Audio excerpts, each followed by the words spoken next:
Ora, bom dia, bem-vindos ao Golpe de Estado, o podcast libertário. Meu nome é Ricardo, hoje estou com o António, o José Carlos e o Lex Liber.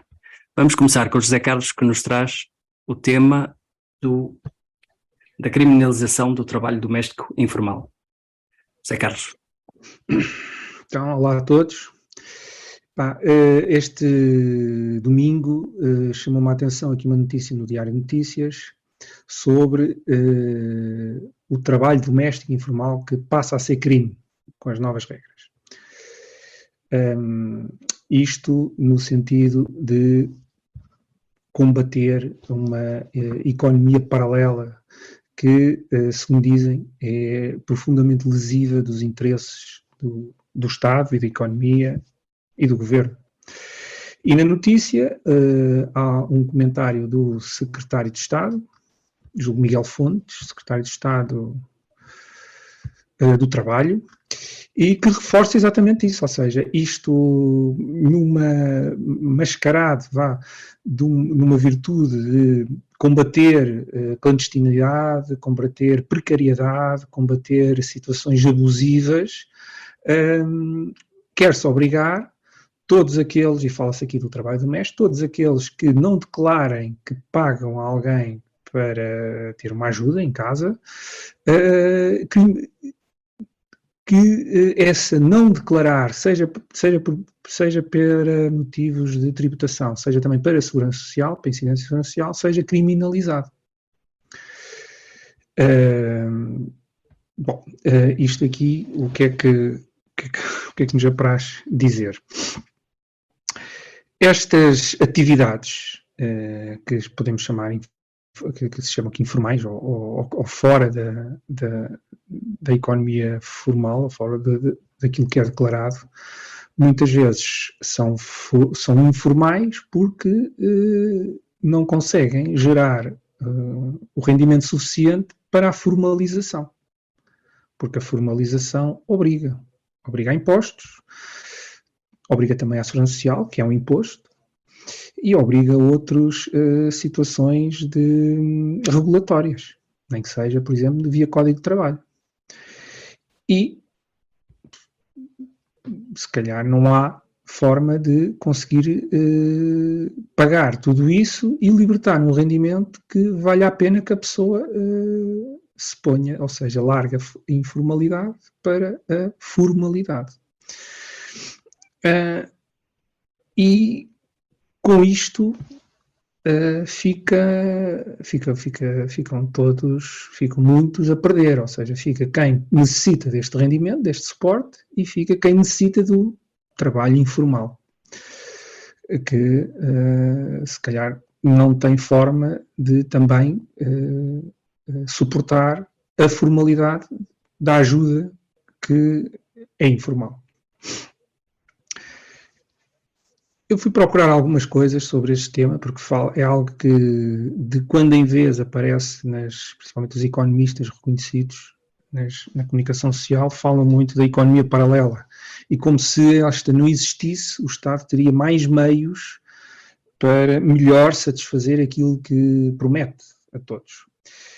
E descobri, aparentemente há aqui há um observatório da Economia e Gestão de Fraude, que tem uns estudos econométricos sobre este tema para Portugal. É de âmbito privado, pelo menos o que eles, se vocês forem ao site e procurarem, eles dizem, são privados, no entanto, são privados da Universidade do Porto.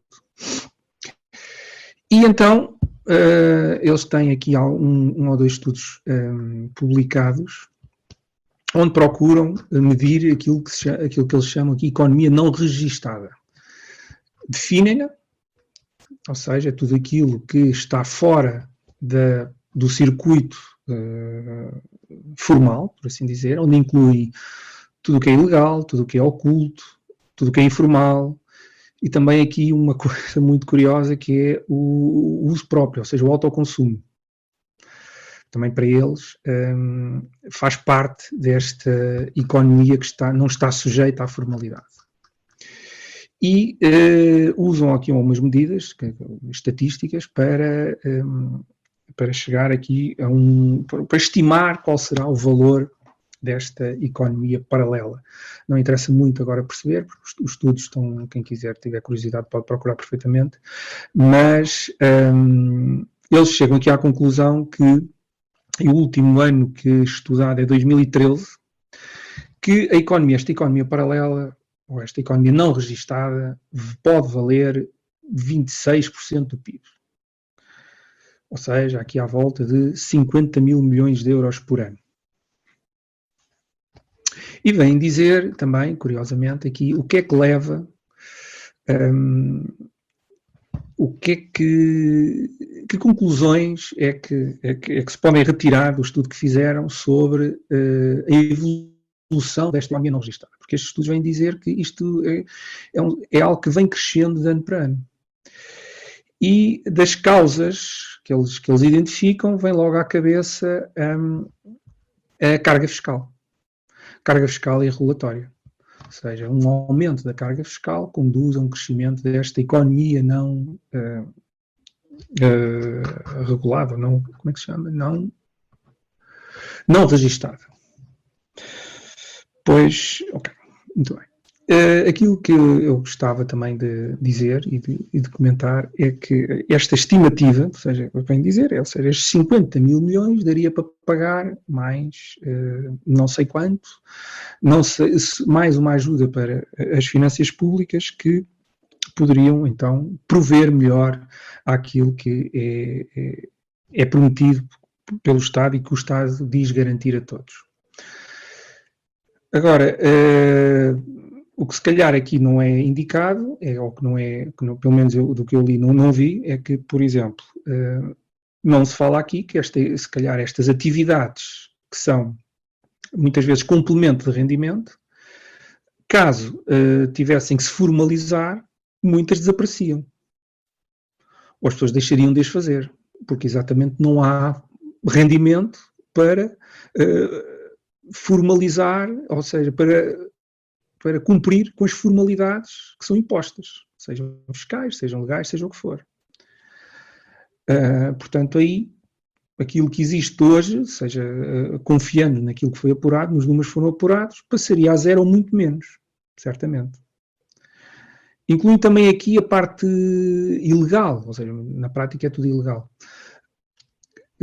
Mas, por exemplo, falam aqui do tráfico de droga, o conhecido tráfico de droga. É natural que o tráfico de droga é algo que, certamente, para o traficante, ele tem que investir consideravelmente para conseguir disponibilizar o produto para o consumidor. Mas tem que o fazer porque, exatamente, o Estado ilegalizou a atividade.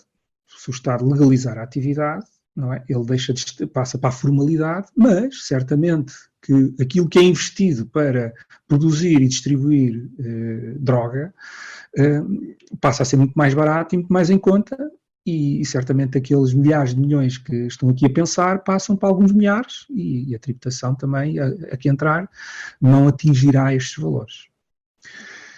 E depois há aqui o curioso do autoconsumo, não é? Nós pensamos nas hortas e quem tinha, e ainda hoje há quem tenha, não é? Imagina que faça uma hortinha e que tenha umas frutas e uns legumes para consumo próprio e se calhar para vender, para entregar aos vizinhos, pois isto também tinha que ser registado.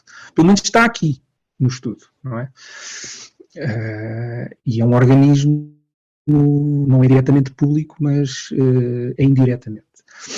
É de forma indireta um financiamento público que sustenta este organismo, este Observatório de Economia e Gestão de Fraude da Universidade do Porto. E ele está aqui, identificou o autoconsumo. E o drama disto tudo é que o Estado não admite quem saia fora do sistema. O Estado não admite quem de alguma forma consiga uma maneira qualquer, mesmo que pequena, de independência. O Estado necessita da servidão de todos. E este é que é o drama, pelo menos para mim, e acho que para nós, o maior drama é este, é que não há forma de fugir, o Estado não quer que se fuja à sua disciplina e ao seu controle e ao pagar a taxa, o imposto e a segurança social e o que for. E, no fundo, era isto. Eu gostava de ouvir os vossos comentários, porque foi o que me selecionei para hoje, porque me chamou a atenção e fala-se em criminalizar. Não é? Imagine o que é, por exemplo, a pessoa pagar 50 euros por semana a uma pessoa que faz umas horas para limpar a casa e se não declarar, quer quem paga, quer quem recebe, se não registar esta atividade económica, é um criminoso e passa a ser preso, acho eu, ou qualquer coisa assim. É assim. Sim, parece que está previsto aqui 3 anos de prisão. Há aqui também, ou seja, as burocracias inerentes a isto, porque falam aí, portanto, há um modelo, há um formulário próprio no site da AT, não é, do Portal das Finanças, que neste caso estamos a falar de trabalho doméstico, mas pode ser outro. Imagina agora quando for da horta, não é? Quando chegarem às hortas das pessoas, imagina a pessoa que tem umas couves e umas batatas e umas coisinhas para plantar, não é? Há de haver um modelo específico, se calhar a pessoa tem que pesar, tem que atribuir um valor, tem que atribuir um valor à hora e declarar na AT para depois pagar os IVAs, pagar, porque o IVA também é sujeito no autoconsumo, pagar os IVAs, pagar o IRS, rendimento e depois se calhar também alguma contribuição para a segurança social para salvar um esquema de pirâmide que nós também já todos conhecemos. Não, isto até me admira como é que eles não obrigam as pessoas a terem contabilistas certificados a fazer estes registros todos. É o que é obrigatório para qualquer pequena empresa. Enfim. Lex Liber, se eu trocar aqui uma lâmpada, tenho que notificar o Estado e pagar imposto? Eu, para mim, não. Para mim, acho que toda a gente devia trabalhar informalmente, porque esse é que é o caminho. Agora, eu acho um bocado inconcebível aquelas senhoras que estão a vender castanhas na praça, onde têm um rendimento bruto de 500 euros, tirando depois o preço do produto, ganham 200, ter que pagar 100 euros ao contabilista, mais 100 e tal euros à segurança social, e vão comer o quê?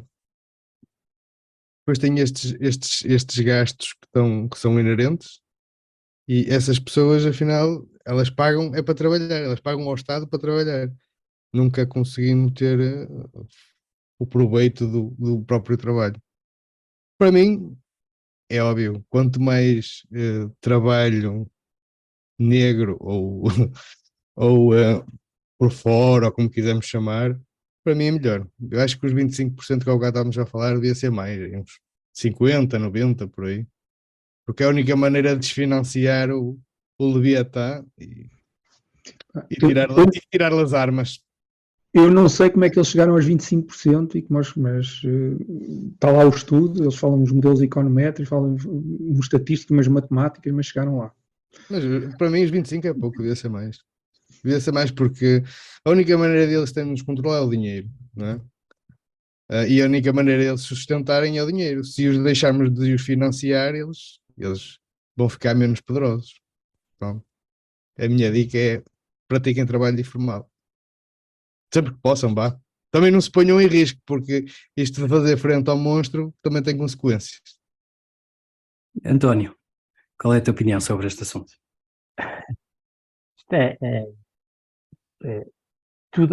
Todas estas histórias começam sempre com algo que é para o bem de todos. E o facto de se começar pelo trabalho doméstico foi para vir com a retórica pessoas que trabalham nessa atividade também deverão ter direito à sua segurança social, também deverão ter direito a ter a sua reforma, e por isso é preciso criar regras e colocar estas pessoas dentro do sistema. Também tentaram fazer isso com a prostituição há pouco tempo, que é vamos ser bondosos porque as pessoas vão ter segurança social. E começam por aí e depois esticam a corda. Claro que o que vai acontecer no caso específico do trabalho doméstico é que, mais uma vez, quem vai usufruir de ter empregado em casa, uma pessoa a colaborar em casa para pôr as coisas, para ajudar na organização da casa, vai ser as pessoas que têm dinheiro e que não lhes custa muito pôr isto no sistema. A partir daí para baixo, vai haver uma relação custo-benefício que vai provocar muita desistência de pessoas utilizarem empregadas domésticas. Quem é que sai prejudicado aqui? É uma quantidade de pessoas que estão a usar o trabalho doméstico como complemento para a sua sobrevivência e que vão ficar sem emprego. Porque em muitos apartamentos, blocos de apartamentos de pessoas de média condição, o que fazem é, tem a empregada, uma vai um dia para o apartamento A, outro dia vai para o apartamento lá, depois vai outro dia para o apartamento lá, e a senhora acaba por trabalhar um mês, mas as pessoas das casas não pagam um mês de salário para aquela pessoa. Acabam por pagar algumas horas. E isso dá condição para as pessoas poderem ir trabalhar e ter a sua casa arrumada. Com isto vai acabar com essa pessoa que trabalha lá um mês, vai deixar de trabalhar lá um mês porque os seus clientes vão desistir e, portanto, chamar até inclusive que a evasão fiscal é uma mentira. Porquê? Porque a evasão fiscal só existe se houvesse uma receita garantida. E não vai haver aqui receita garantida de coisa nenhuma, porque vai provocar a fuga da utilização de empregadas domésticas. Mesma coisa acontece no estudo que fizeram com a informalidade do tráfico de droga. É um estudo que não tem pés nem cabeça, porque o tráfico de droga é ilegal. Okay? Se é ilegal, admitindo que o Estado consegue controlar o tráfico e acabar com ele, então a receita é zero, porque deixa de haver qualquer transação de droga e, portanto, não há qualquer fuga fiscal. E, portanto, a receita que está lá calculada passa a zero. Ou, se não, o Estado, se quer ter aquela receita, vai ter que legalizar as drogas e aí é o próprio Estado a querer dizer: nós queremos ser parte dos traficantes de droga. Pelo processo libertário, que é liberalizar as drogas e depois a sua comercialização e a atividade ser de livre mercado. Mas, neste momento, o que está o Estado a dizer, esse estudo está a dizer relativamente às drogas é: ou o Estado é traficante de droga e quer receber a sua parte, ou o Estado não é traficante de droga e vai resolver tudo, então a receita é zero. Portanto, isto é uma falácia autêntica. O que está ali simplesmente foi feitos para agradar o Estado e quem lhes paga e agradar quem quer manter o poder. E porquê é que isso acontece? Nós temos um Estado falido. Portanto, todos os tostões são válidos para resolver o despesismo do Estado. E, portanto, começa logo por aí. Mas há outra coisa. Nós estamos num processo do marxismo está a entrar em toda a força. Porque o princípio do Estado como dominador dos fatores de produção está a ser conseguido através de uma taxação que transformou já o Estado, neste momento, é praticamente em toda a atividade económica o principal acionista. E depois, o que isto vai resultar é, com a desistência da atividade privada em produzir, vai o Estado assumir a produção. Portanto, isto não passa de um golpe marxista em caminho que foi sempre, desde o século XIX, o ideário de todo o socialismo que graça na Europa, e não tendo conseguido através do sistema totalitário da União Soviética, estão a tentar fazê-lo através de um modelo de tributação até a atividade individual, privada, inclusive de produzir por conta para o próprio, passar a ser algo impossível de ser feito. E aí estamos num modelo totalmente marxista, em que o Estado vai assumir os meios de produção. É isto que está por trás. E, portanto, nós só temos que repudiar, ir pelo Lex Liber, e o Lex Liber disse bem, eu tenho 90% de informal. Eu sou a favor de 100% de informal. E esse 100% de informal ser transformado, sim, depois em ações de voluntariado para o bem comum. E é aqui que temos que caminhar para combater o que está a acontecer, que é estarmos cada vez mais reduzidos à nossa nulidade. Muito bem dito, sim senhor. Zé Carlos, ia só perguntar uma coisa, eu não sou contabilista, mas estas contas não me parecem muito bem feitas, porque aqui este grupo privado que trabalha para a Universidade do Porto, eles fazem umas contas engraçadas em que dizem que o peso da economia não registada anda à volta de 50 mil milhões de euros. Depois transformam isso em receita imediata do Estado e depois dividem pelo número de salários mensais e dá 66 meses de pagamento dos salários. Isto é assim que funciona. Portanto, a economia informal é tudo lucro. Epá, eu julgo que a pessoa, ou seja, nós podíamos ser, sei lá, podíamos ser um bocado inocentes e dizer, ok, a pessoa está a tentar está a tentar apresentar uma imagem para dar uma ordem de grandeza. Só que... Sim, faz-me lembrar quando falam em área, falam em campos de futebol, para as pessoas terem uma noção. Exatamente, para dar uma noção, olha, isto estava para pagar, mas obviamente não, a não ser que a tributação e as taxas e a segurança social, ou aquilo que eles chamam, chegue aos 100% do rendimento. Estamos a caminho.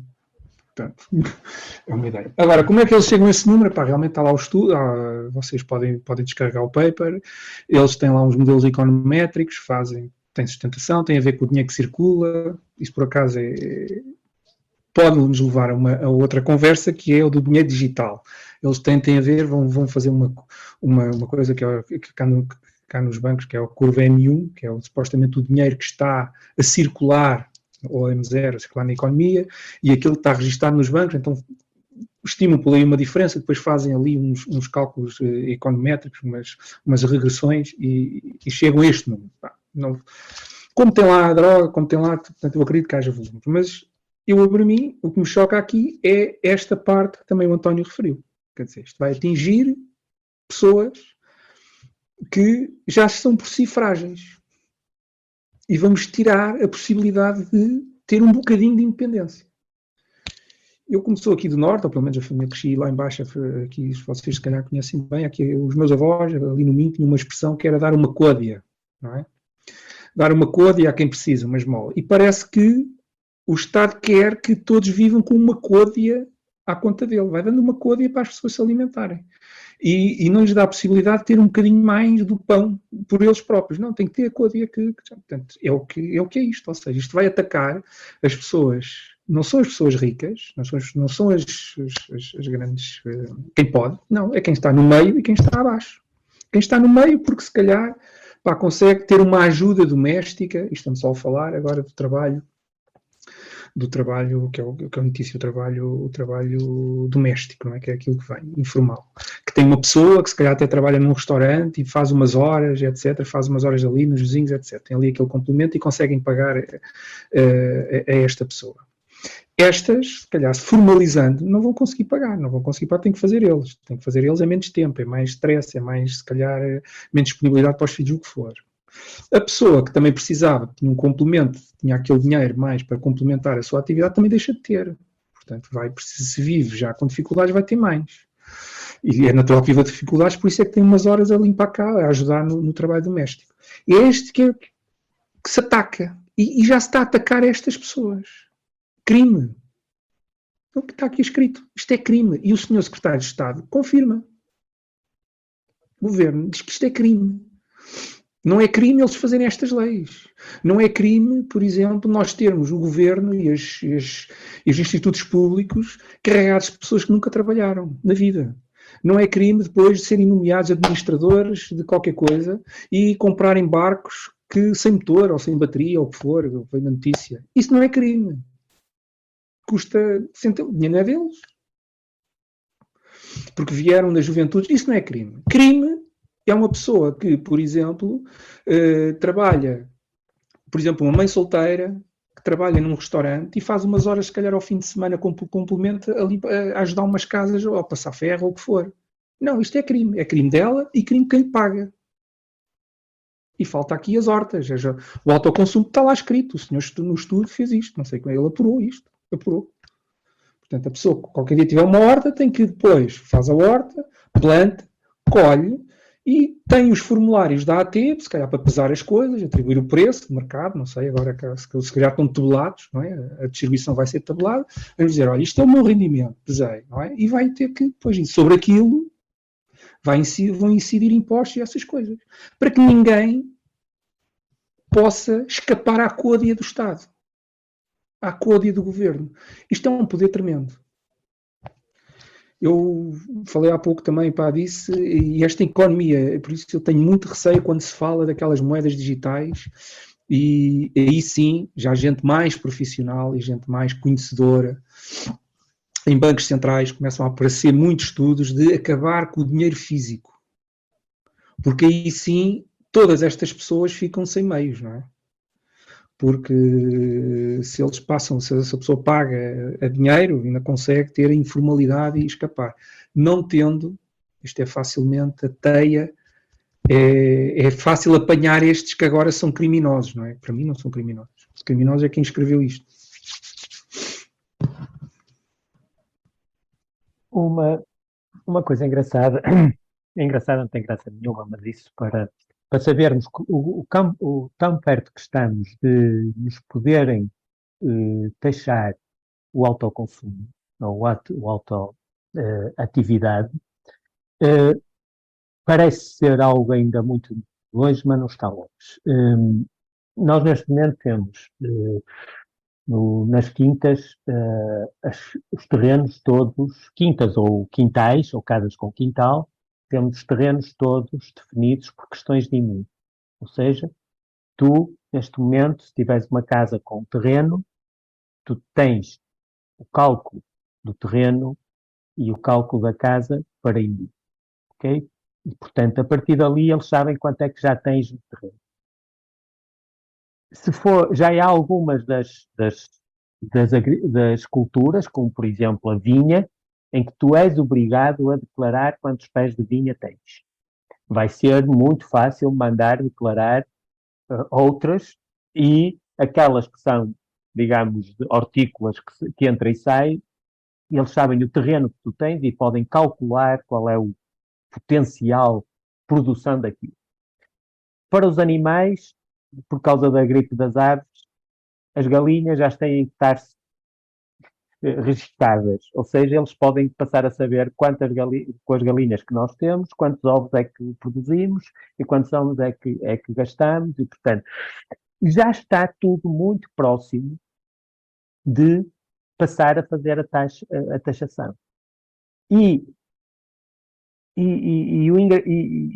o curioso disto é que, através de pequenas ações, uma por fins de IMI, outras por fins de controle dos pés da vinha, outros por fins da gripe das aves, outros por não sei, por isto, outros por aquilo, toda a nossa propriedade já está a ser scannerizada, já está totalmente calculada.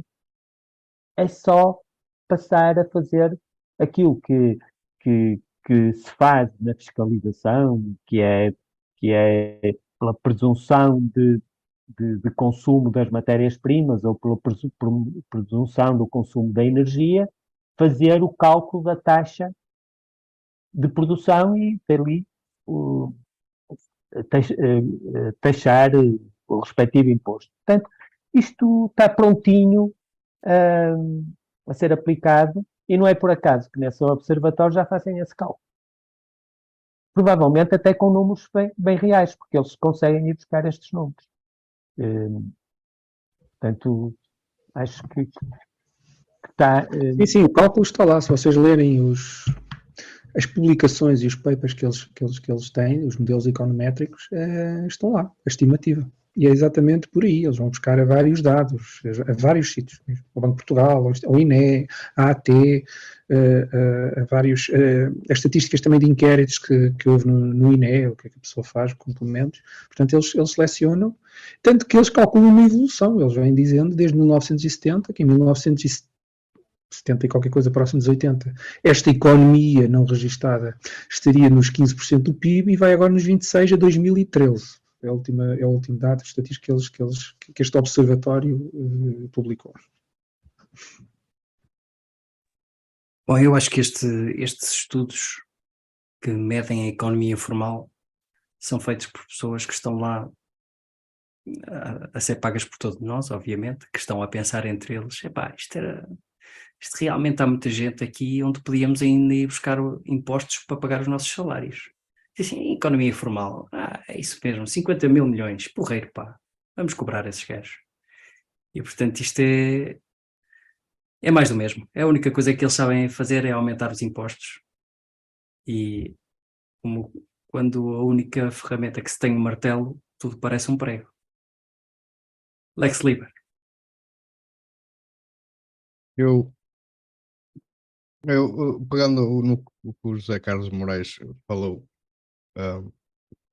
e falou do sistema de moedas digitais que está para aí aparecer, vem precisamente eliminar estes trabalhos informais, porque a partir de deixar de ser físico o dinheiro, começa a ser contabilizado e começa a ser controlado por os bancos centrais e por entidades. Mais fácil ter mais rastreabilidade, ser mais fácil de controlar, e parece-me um grande passo no sentido de ser mais fácil criminalizar este tipo de coisas. Se bem que, por outro lado, temos agora desde 2008, temos aí uma moeda mágica da internet incensurável que veio precisamente combater isso, não é? E aqui eu abro um bocadinho de tema para o Bitcoin e o problema que ele consegue resolver nestes ambientes, porque ele é totalmente incensurável, não há maneira de travar transações, tens autocustódia do teu próprio dinheiro, trocas valor com quem queres. Portanto, isto a longo prazo é capaz de ser uma boa ferramenta, é capaz. Na minha perspectiva é uma boa ferramenta. Há pessoas que ainda não acreditam porque não estão para aí viradas ou talvez ainda não estudaram sobre o tema. Mas o que é certo é que já há meia dúzia de negócios, há um mapa, que as pessoas podem registrar e podes saber o negócio mais perto de ti onde aceita isto como um método de pagamento. Inclusive, este último sábado fui fazer um lanchezinho e paguei com Bitcoin e tudo porreiro, ninguém soube de nada. É pseudo-anónimo, porque a única coisa que fica registada é a carteira de onde sai e onde entra. E impecável, a AT não teve acesso a nada, fizemos uma transação impecável, rápida, segura e trocamos valor e porreiro. Portanto, não tive que declarar nada, a pessoa não teve que declarar nada. É um problema que pode ser resolvido com Bitcoin. É um tema que eu gosto bastante, tenho-me aprofundado e acho que pode ser uma boa solução para o futuro quando começar aí o comunistão a alastrar e eles começarem a tentar expandir os tentáculos para cima do povo. Se calhar pode ser aí uma boa altura para haver uma adoção maior do que tem havido. Agora mudando completamente de assunto, mas voltando ao mesmo tema que é a interferência do Estado nas nossas vidas, gostava de saber a vossa opinião, começando pelo António, destas pessoas que não podem sair de casa se houver risco de incêndio. Sim, é a notícia que saiu hoje, que há um documento que estabelece que pessoas que vivem em zonas rurais não possam sair de casa em caso do sistema Climatério, que é o nome do Instituto, declarar que estamos em zona de perigo de incêndio e, portanto, essas pessoas vão ficar confinadas a casa. Eu vejo aqui duas questões que eu gostaria também de que vocês desenvolvessem. A primeira questão é eles já perceberam que podem fazer lockdowns sanitários. Inclusive, esse lockdown sanitário já está a caminho do Tribunal peço desculpa, da Lei Constitucional e vai ser alvo de alterações à Constituição. Agora, esse apetite do lockdown está a atingir o lockdown climatério, que há razões para também criarmos situações de lockdown, para além só da saúde. E é mais um teste. É um teste que querem fazer. Vim a perceber, até por essa notícia que tem no Observador, que este documento de intenção não é deste ano, é do ano passado, e só não foi ainda aplicado, está suspenso, e portanto essa ideia de que o governo desmente as autarquias, que não vai haver pessoas impedidas de sair de casa, não é verdade, o documento existe, só está em suspenso. Portanto, a qualquer altura o Estado ou o governo pode acionar o processo e passa a ser verdade. E, portanto, esta tentação de perceberem que, afinal, há razões e a população aceita as razões para lockdowns, estão a querer esticar o âmbito para além das questões sanitárias. Mas, em simultâneo, há aqui outra questão que eu acho que também é importante que as pessoas percebam. Nós já tivemos na ordem dos 120 mortos em 2 grandes incêndios e depois tivemos, nestes anos subsequentes, sempre a ordem dos 10 mortos por questões de incêndio. E foi isso a concluir várias vezes que, e já é por várias vezes, que o sistema de informação do Estado para estas situações não funciona. O Ciresp não funciona. Vem-se a perceber também que os meios de combate ao incêndio que estão a cargo do Estado, nomeadamente a parte dos meios aéreos, não funcionam. E vimos que nessas mortes, em particular nesses dois dramas, que foi Pedrógão e depois mais tarde, em outubro do mesmo ano, aqui na Zona Centro, que principalmente o que houve foi completa descoordenação de meios e da proteção civil. Então, o que é que o Estado vê aqui como oportunidade? Vê a oportunidade de atirar a responsabilidade para as pessoas, em vez de assumirem eles a responsabilidade dos seus atos e dos seus erros. Porque é isto que o Estado gosta de fazer. Quando tudo funciona bem, só funciona porque o Estado é bom. Quando tudo funciona mal, é porque houve alguém que se portou mal e por isso é que funcionou mal. E então o que é esta intenção deste lockdown? A intenção é, vocês vão estar no meio de um incêndio dentro de uma casa. Se por acaso entrarem em pânico, se por acaso os sistemas de segurança não chegarem lá, se por acaso as instruções que aparecem são erradas e a tua vida está em risco e tu sais da casa e desatas a fugir, e se te acontecer alguma coisa, a culpa não é do Estado. A culpa é tua que fugiste da zona do lockdown. Não interessa se vais morrer dentro da casa, quando a casa incendiar. O que interessa é que se tu fugiste, passaste a ser um infrator. E ao passares a ser um infrator, és o tu responsável.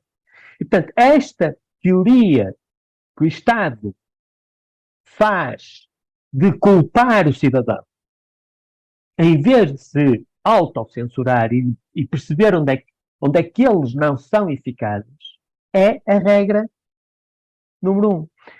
Há uns tempos, há 15 dias, 3 semanas atrás, ouvi uma coisa dita pelo André Coelho Lima, deputado do PSD, no Parlamento, que disse que começou, não tinha a ver com isto, mas a frase estava lá. Começou por dizer, porque a primeira coisa que temos que fazer, nós deputados, é dar um ato de confiança. E o que eu ouvi foi, vai dar um ato de confiança, o deputado é a população, aos cidadãos. Isto é que é dar atos de confiança. Quando ele sai temos que dar um ato de confiança aos governantes e ao Estado. Ou seja, temos um modelo completamente torcido. Quem é o responsável, ou quem é o responsável, serão os cidadãos, a confiança tem que ser dada ao Estado. Eu, inclusive, até comentei depois no post que ele pôs o seguinte: já passei por muitos países, pelo menos 40 países do mundo. Só houve um em que eu vi alguém a dizer nós temos confiança no Estado. Mais nenhum ouvi dizer isto. E qual foi esse país? Foi a China. Um país marxista comunista. E, portanto, diz tudo o caminho do nosso Estado. Temos os deputados a dizer temos que confiar no Estado, temos o Estado a criar regras de responsabilização aos cidadãos e temos o Estado a aproveitar o seu poder, o seu ato de ter, no fundo, o Estado e os políticos são os únicos que têm armas na mão neste momento, que é de poder impor prisão aos seus cidadãos, através da força, e vemos aqui eles a fazer um segundo teste. Foi resolvido com o lockdown, primeiro foi com sucesso o lockdown de sanitário, agora vamos para o climático e depois vamos para o gasóleo, depois vamos para o foro e é assim o caminho que estamos a ser levados. Através desta notícia eu consigo ler isto tudo. E, portanto, agora talvez vocês façam o retorno e ponham um bocadinho mais serenidade na quantidade de caminhos que eu dei aqui. Eu concordo com tudo. Isto é um passo na direção do estarás em casa a arder e serás feliz. Portanto, isto é o socialismo puro e duro no caminho em que estamos, a caminho de um socialismo totalitário, que não... É difícil de imaginar o futuro assim. Mas parece que é o que nos reserva, José Carlos. Sim. O que me também entristece um pouco, e entristeceu-me bastante durante a pandemia, é que há uma anestesia total da maioria das pessoas. Portanto, o governo diz que, para já, assume, vamos supor agora que não há aqui outras intenções que não tentar, de alguma forma, resolver um problema que eles dizem que existe. Portanto, assume que as pessoas são todas idiotas, não é? Assume que as pessoas, com o risco de lhes pode colocar em risco a vida, não se protegem, portanto vão todos para dentro do incêndio. Portanto, precisa que ponha uma lei e que estigmatize ou criminalize pessoas que não cumpram com estas regras que o Estado diz que as pode salvar. E eu estou muito de acordo com muito com o que o António disse, e acho que aqui no caso português há a imagem de Pedrógão. Não é? E o governo vem pensar assim, portanto, aquilo aconteceu porque as pessoas andavam na rua.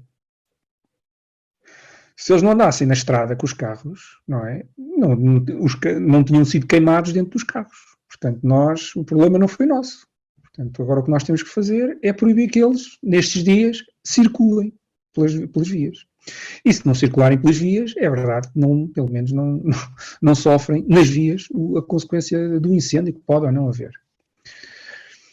E é isto, ou seja, é uma máscara virtuosa que o Estado se coloca a si próprio e que trata todos como diminuídos mentais.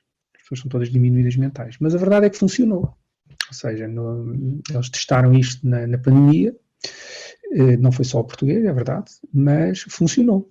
E funcionou por vontade das pessoas, porque as pessoas depois apontam e estigmatizam aqueles que não cumprem. Como há bocado estivemos a falar, não é? Da economia informal, eles passam a ser criminosos, aqueles que não declaram, seja o que for. E é estigmatizado, é envergonhado perante os outros. E aqui, aquele que não cumprir com as regras para o bem comum, ou bem dele e próprio, também será.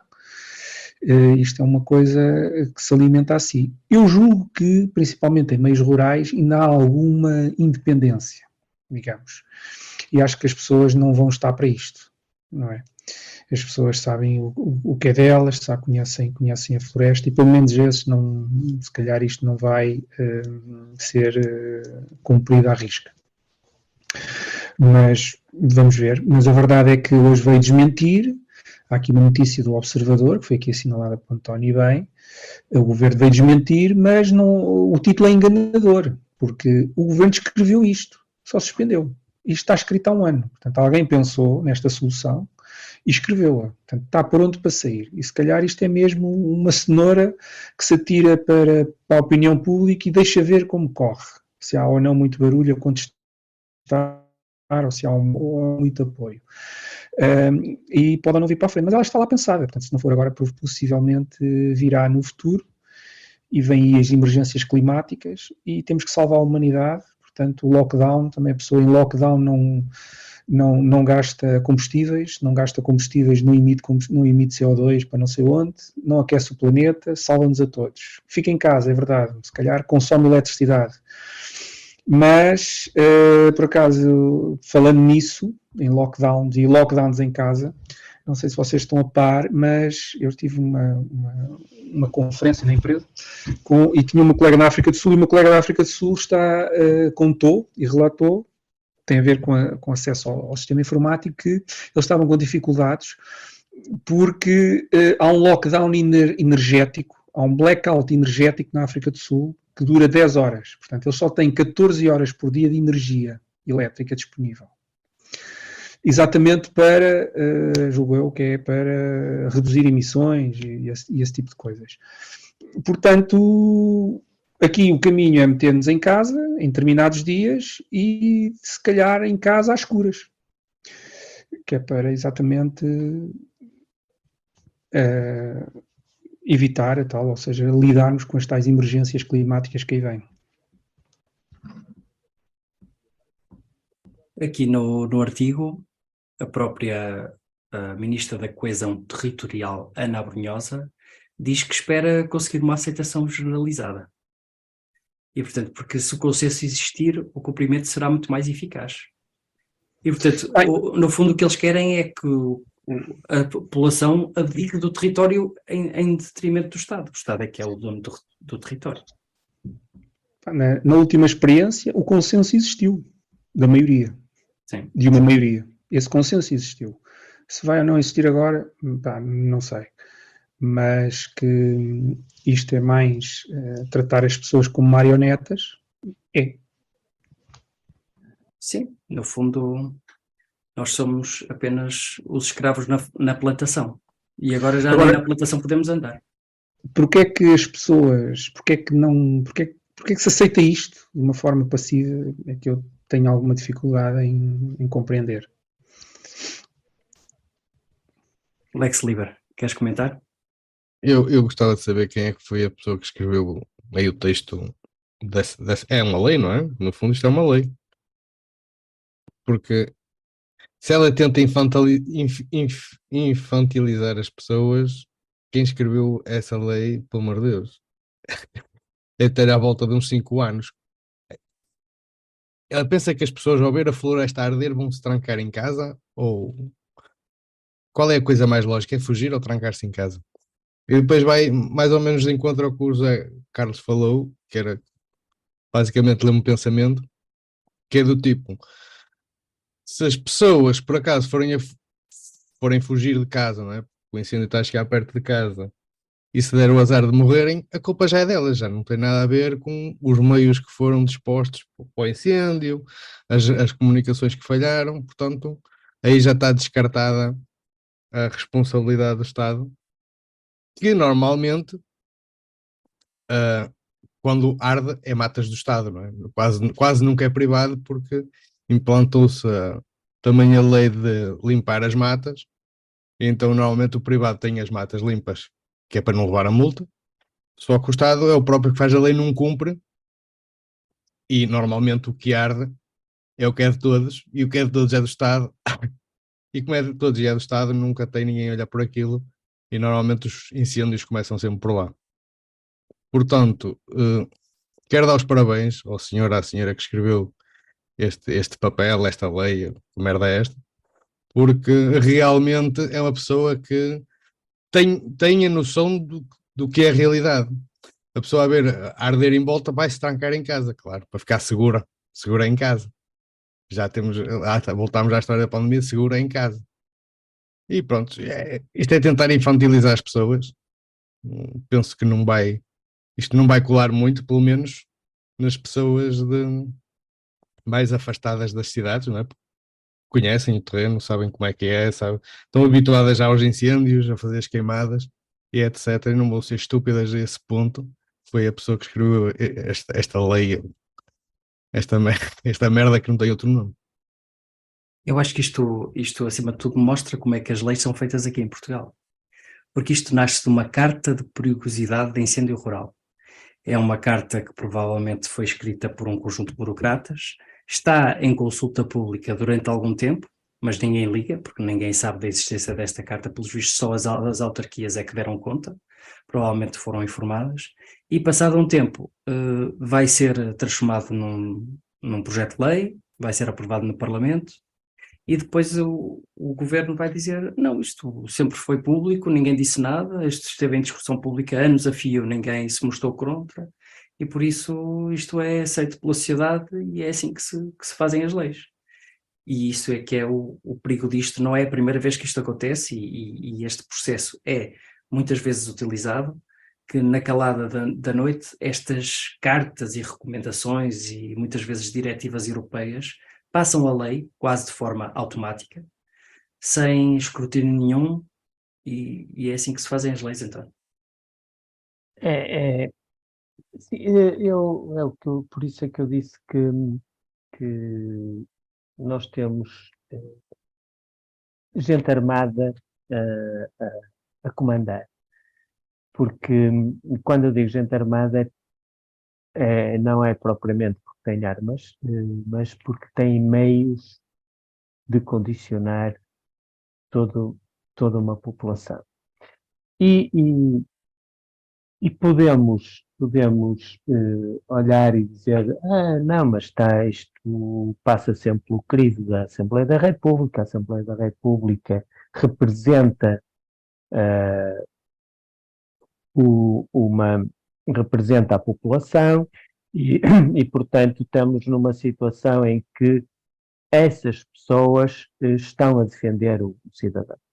A verdade é que o modelo, conforme ele está construído, nós vemos que até a Assembleia da República, até os deputados, estão muito mais orientados para a construção de regras para os cidadãos do que da desconstrução de regras para facilitar a vida dos cidadãos. E, portanto, a atividade de um deputado só existe se ele legislar qualquer coisa. Portanto, é a sua razão de ser. Portanto, a sua razão de ser é uma razão de poder condicionar a vida das pessoas. O Estado, per si, é um Estado que não é uma pessoa de bem. Porque como sabe que tem que condicionar de uma maneira ou de outra a população, usa todos os artifícios para as suas leis irem avante sem o mínimo de contestação. E fazem todo este jogo. Mas são homens armados, porquê?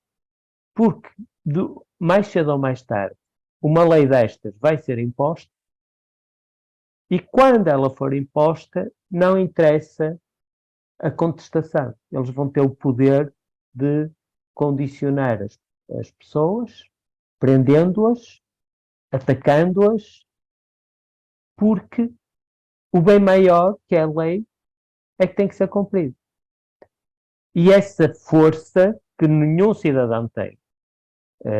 A mais, até vivemos num país em que, se tu atuas e queres justiça junto do Estado, e portanto pões o Estado em tribunal, tu és perseguido imediatamente a partir daí.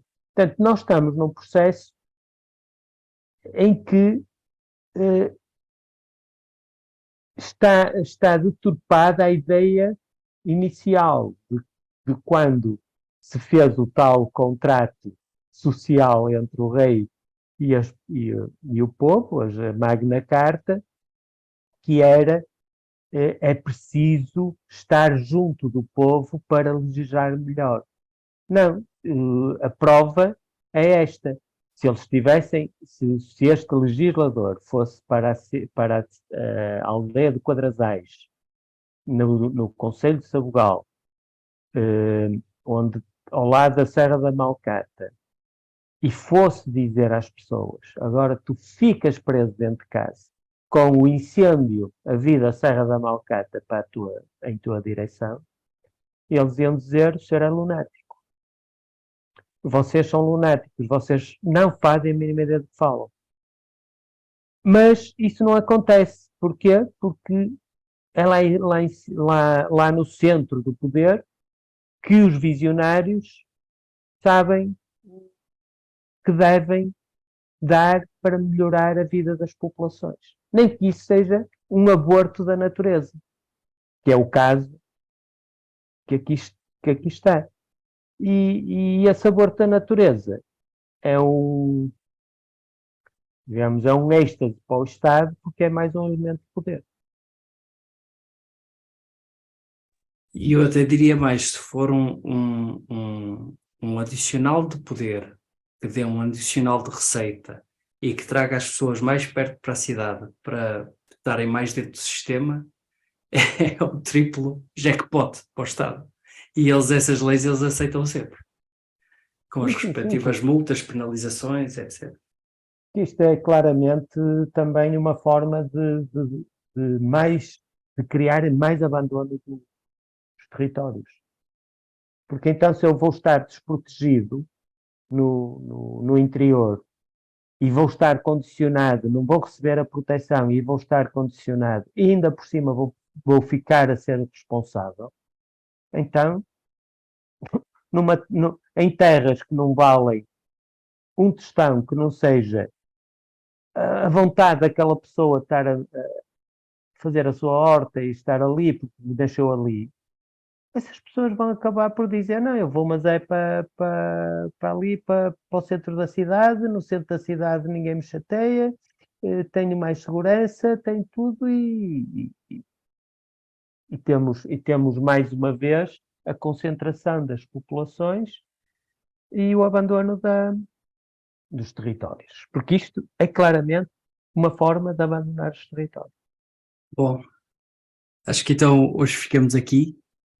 Muito obrigado a todos e até ao próximo episódio. Um abraço. Deus, um abraço. Obrigado, um abraço. Tchau. Boa noite.